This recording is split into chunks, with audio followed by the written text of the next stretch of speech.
name is Mark and welcome to my booktube channel. As we can see, this TBR is very, very big. It is leaning. So I originally started booktube like 2 years ago, and then I realized there was a lot of work, so I stopped. But now I'm starting fresh again. I have my own little apartment. I just moved last month, so I thought this would be the perfect opportunity to start back again. I love booktube. I love watching booktube. And I was like, well, I might as well start a channel myself. So yeah, just thank you for tuning in, and I hope you like this video. Basically, in this video, I'm going to be talking about the books that I read in September, and then the books I'm going to be reading in October. So my spooky kind of fall TBR, which I'm very, very excited about. So the first book I read in September was called Rouge. I don't have it with me because I read the ebook, but it's by Mona Awad, who wrote Bunny. She wrote All's Well, so her writing is very like dark humor, satire, but pretty much that one is about a woman, I forgot her name, but her mom just died, and then she is going back home to deal with all the grief. And then it's sort of like really weird, like I don't know, I actually still don't know if it's like real or like if she was dreaming the whole time, but basically there's this like beauty cult that her mom was part of, and then she kind of starts to get involved into it, and it's this whole book about like the beauty standards, and I enjoyed it. I gave it three stars. I'm very confused. It's like, it was good, but I was very confused a lot of the time reading it. It's beautiful writing, her prose is really amazing, but I don't know. I was so excited about it because it's one of my most anticipated reads of 2023. And then I read it and I was like, I'm enjoying this, but I felt like I was stupid, you know? I didn't get a lot of the messages, so I kind of had to read a bunch of articles after, which kind of helped. But yeah, overall, I gave it maybe 3.25 stars. It's kind of disappointing, but if you're into sort of like cult books about like beauty standards, or like just something that, you know, is a really, I say it's more of a fever dream. That's kind of what it felt like. Like I was reading it, but like, it was just so confusing. Anyways, second book I read in September is called Delicate Condition by Danielle Valentine.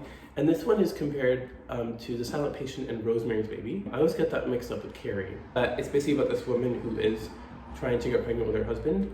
And just a trigger warning, there's a lot of mentions of IVF and miscarriages, so proceed with caution. But yeah, she's trying to get pregnant and it's not really going well for her. And then it works out. But there's really weird things going on in this book. Like all the men in her life are like trying to disregard her pregnancy because something happens, and then they're like, you're not pregnant anymore, but then she still believes she's pregnant. And then she starts seeing these weird things and starts feeling weird things in the pregnancy. So it's a very weird book, very weird book. But yeah, it's very eerie and atmospheric and creepy. It's sort of like supernatural a little, but it's more a little feminist as well. I gave this 3.25 stars. It's quite long, 400 pages. Okay, maybe not long, but for a thriller, I usually cap them at 350. And it's a really quick read, but I was just getting a little bored. I just feel like it could have been cut maybe 100 pages. And it just felt very, very long for the premise. It was interesting because it could go like into past point of view, like different women's lives, but I just felt like it could have been shortened, and I loved the concept as a book. It just sounded very, very interesting. I love The Silent Patient. It's one of my favorite thrillers. So having that comparison going in, I was very, very excited, but it just kind of fell flat. It was fine. I loved it. I liked it, not loved it. But I gave this 3.25 stars. If you're into like really weird, like horror kind of books about motherhood, you might like this one. If you're just into books about motherhood, or like dark side of motherhood, I would recommend The Push by Ashley Audrain if you haven't read that one yet. That one is really good. But if you like the more horror side of it, or like creepy, weird stuff going on, you'd love this one. Next book I read in September was A Lady's Guide to Fortune Hunting by Sophie Irwin. It's a historical romance. And fun fact, I love romance, but I don't like historical romance. Immediately when I think of history, I think of dates, and I get bored. But this was my first historical romance ever.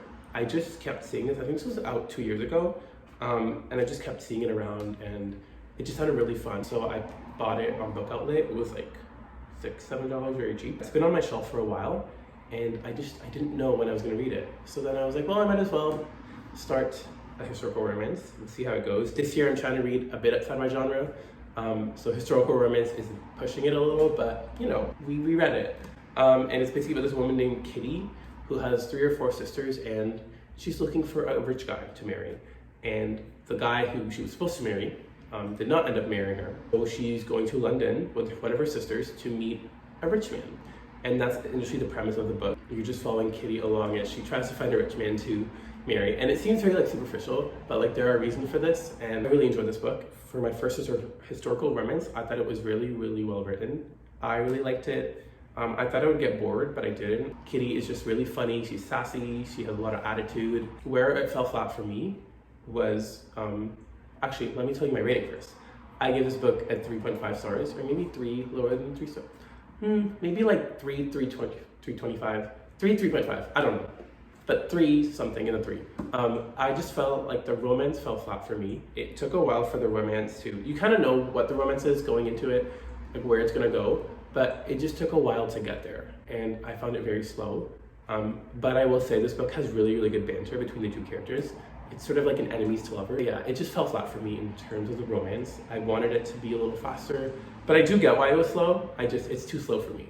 So yeah, if you like historical romance and if you're into like the clean ones, then I would recommend this one.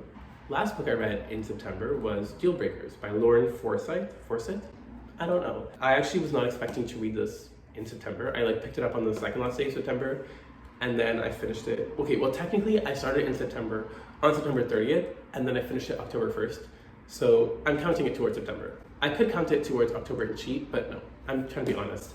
But yeah, this is called Dealbreakers. It's about this woman named Marina Spicer. She is like a tech lady. She started this app called Dealbreakers where like, I don't really know what it is. Actually, no, I do. It's like an add-on to dating apps where you can like see all the guys that you've dated or that other people have. See the guys on the profiles that other women have dated and like what the women have said about them. So like, for example, if these women dated this one guy, he would show up, his name would show up and he'd be like, very cheap or something like that. I don't know, something similar, if that makes sense. But yeah, she pretty much started this app and she's trying to like grow the app and like get a promotion at work. So she has these ideas about the app, but then there's this guy named Lucas, this Irish tattoo man, who's like he has his own ideas, and they have like this like virtual nemesis where like they email and like she doesn't like him, she hates him. So when he tries to like get her promotion, there's this like, anyways, it's like pretty much they're like stuck to work together to go on these like dates to try to figure out whose idea is better. I'm not really giving a good synopsis of this book, but that's fine. You get it, I think.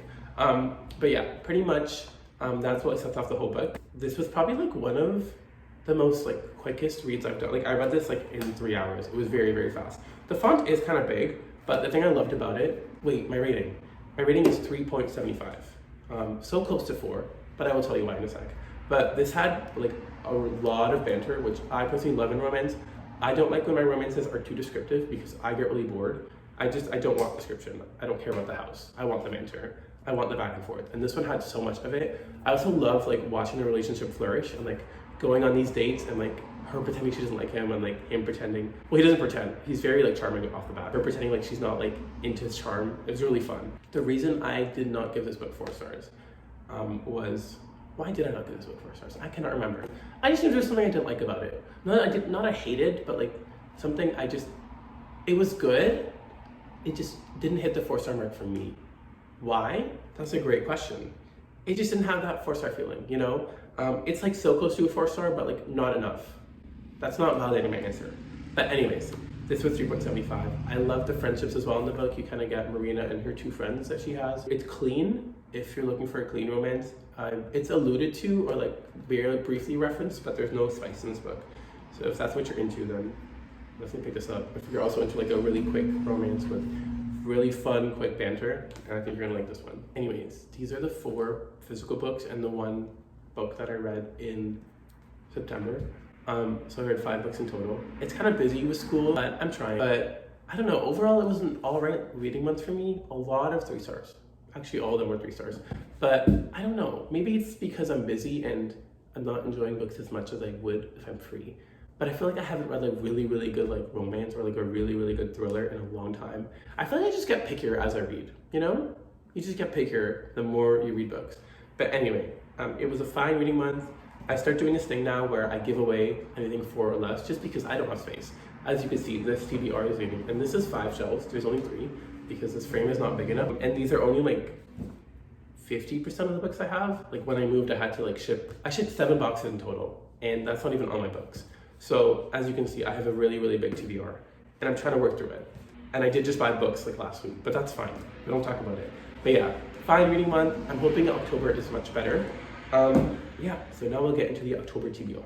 Okay, I almost forgot one book in September that I read, and I feel like forgetting it is like a bad thing because that means it wasn't good, and I did not like it, but I will still share it. It was called Maybe Once, Maybe Twice by Allison Rose something. I don't know, and I'm not gonna look it up. It has like the cutest cover too, which you'll see. But pretty much it's about this woman, forgot her name, who made a pact with these 2 guys that like by the time she's like 30 or something, she'll get like married to one of them. But then she forgot that she made it with 2 guys. So it's like she's 30 and like things are happening. And like the concept sounded so good. Like what a fun premise. Like I love a good second chance romance. And then I read it and I was like, oh no. Like I finished it and I was like pushing through it, but I was like, I did not like it at all. And I'll tell you why. It's because there's this trope in there that I really hate reading. And it's just like you know when a character is like so messy? Like I love a good messy character. But there's like messy and there's like just really messy, and it's like doing these questionable things that you should not be doing. She did it anyway, and I'm like, okay, well, I don't like you as a character. I'm not gonna say anything. But it was just like, I did not like it at all. I was like, I found it to be like really just, I don't know. I just did not enjoy it. And also like she's a musician, so I don't know, I just kind of got bored. Like when she was talking about songs and stuff, I'm just like, okay, like there were lyrics in the book, I just skipped them. I was like, could not care. There are a lot of like sad kind of scenes in the book, so trigger warnings for that, definitely. But yeah, it just was not my favorite. I think I gave it like 2 or 2.5 stars. I just did not enjoy it, which is sad because it's so cute. Like it's such a cute premise, and like, I mean, it was a good ending. The things that happened in the book, I was like, oh no, what are you doing? But do with that what you will. The first book that I don't know if this is cheating, but I technically started this book. But the first book that I plan to read, or am reading in October, is called My Husband. And I don't have this book because I have a ebook of it. It's about this woman who's in love with her husband. She's in love with her husband the same way she has been in love with him since she got married, if that makes sense. So she's like fully in love, infatuated with him. Like, you know, like, I don't know, I'm not married, but I'm assuming that maybe you don't lose the love, but she like loves him the same way. Like it's like obsession way. So pretty much it's about this woman who loves her husband in that way. Unnamed narrator. There's no names I think in this book so far. I'm like 10% in. But yeah, and like you're just kind of reading about how much she loves her husband, and like she kind of puts him through these little tests and stuff to see if he loves her as much. I've been wanting to read this book since like late 2022. I just heard about it and I'm like, this sounds good. I don't think it's a thriller. It's more of like a domestic fiction, maybe like with a twist. I don't know. It's supposed to be really good. Really the twist at the end is really good. But yeah, I'm very excited. So since it is spooky season, I'm trying to read a bit of my spooky books. I don't really have a lot of spooky books on this TBR. Or if I do, I don't know, something that feels like fall spooky. So I have this one called The Whisper Man by Alex North. It's supposed to be like really, really creepy. I don't really know what it's about. Something like a widower and his son and the father and his son like move, and there's like something about a serial killer with a hand. I don't know, something creepy. But this feels like a very good spooky book to read in the fall. And I'm excited. I've only heard really good things about his books. We'll see how this goes. Next book. I'm very excited about this one because this one just came out, but I've been wanting to read it for a really long time because I heard about it early on. And it's like, I'm so excited about this book that, you know when you like put stuff on your want to read for Goodreads? I don't really do that anymore. I only do it about books that I really, really want to. So I read the synopsis of this book and I was like, oh, this sounds really, really good. So I added on my Goodreads want to read list. Like that's how much I want to read it. So I found it at Costco for like $15. Anyways, it's called Mother, Daughter, Murder Night. Like, is that a fun title? Mother, Daughter, Murder Night? Are they gonna murder each other? Probably not. This is what it says. A fun, fresh, and twisty whodunit about a grandmother, mother, daughter trio who work together as amateur sleuths to solve a murder in their coastal California town. That's all I need to know. This sounds like a cozy mystery. It sounds really fun. I'm into it. Like, I can't wait to read it. And it smells really good. It's new. And like this cover, I'm obsessed. It's also a Reese Witherspoon book club pick, which have honestly been like misses for me recently. Like all the books she's picking, I'm like, I don't think this is it. My opinion. I love her. I love Reese Witherspoon. But yeah, I can't wait to read this book. Like this sounds like perfect to read, like with a Bath and Body Works candle and like just fall, like cozy mystery. I feel like this is similar to The Maid. I think actually on the back, someone mentions The Maid. Yeah, and you know, family drama, like woman. Yeah, I'm into this. I need at least one romance this month. And I don't know. I feel like romances taking place in like schools are always like, it's not like dark academia, it's just academia. I think that's a very fall like setting. So I have this book that I bought. It's called This May End Badly by Samantha Markham. It's a YA romance. And I don't know, it's about this like, all I know is there's pranks, enemies to lovers, and like bad boy, I think like good girl, I don't know. Something happening. But yeah, this sounds fun. I could hate this. I could really like it. YA romance is always like a hit or miss. I think it's weird I'll give my opinion after I read this, but we'll see how this is. I don't think it's like really, really popular, but it's quite actually large for a YA romance. It's almost like 400 pages. So we'll see how bored I get. But I'm excited because I wanted to read this for a while. I think it came out last summer, but also that cover is fun. Like it's just giving fall vibes. I don't know. Something fall about it. But yeah, this is on my TBR. There is this other romance that I'm trying to read in October, and I feel like I'm being ambitious with 5 books in school and everything, but we'll see. If I don't end up reading it, or one of these books that I have, that's fine. But it's called The Second Chance Year by Melissa Wisner, I don't know. But this is what the NetGalley premise says. In this unforgettable story full of charm, wit, and just a bit of magic, a woman down on her luck is given a second chance at fixing her life and trying one year all over again. Perfect for fans of Josie Silver and Rebecca Searle. I love Josie Silver. I love Rebecca Searle. So this could be fun. I know it has a little bit of like a time travel or like time reverse. Oh my gosh, my back. Time reverse thing, but it could be fun.